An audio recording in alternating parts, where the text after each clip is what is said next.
Nagpatunog ng kampana ang mga simbahan sa iba't ibang bahagi ng bansa bilang protesta sa Disbursement Acceleration Program o DAP at sa pork barrel. Suportado raw ng ilang miyembro ng simbahang Katoliko ang pagsasagawa ng People's Initiative laban sa PDAF. May report si Sherry Ann Torres. Ang 3 minutong pagpapatunog ng kampana ng Santa Cruz Church, sinabayan ng pag-iingay ng ilang arsobispo, madre at mga parokyado sa may 1,000 simbahan sa iba't ibang panig ng bansa. Gaya na lang sa Diocese of Sorsogon, Diocese ng Tagbilaran, Bohol, Cebu Metropolitan Cathedral at Haro Cathedral sa Iloilo.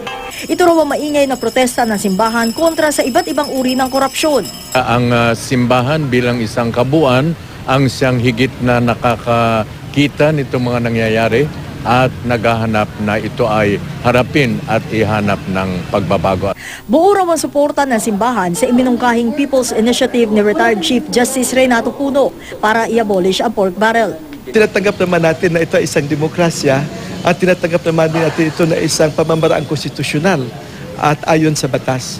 Nitong Miyerkules, tumugon sa hamong maglunsad ng People's Initiative kontra pork barrel ang isang koalisyon sa Cebu, maging ang grupong People's Initiative and Referendum Movement Alliance o PIRMA, na hikayat ng pangunahan ang hakbang na ito. Gaya na ng unang grupo, plano rin ng PIRMA na mangolekta ng tig-piso sa kada pirmang makakalap nila para mapondohan ang pagbuo sa petisyon. Everybody has a stake in this country, so we can probably start a piso-piso donation campaign, and that will fire this up. We will look into the mechanics of this. No, we will have to do everything legally.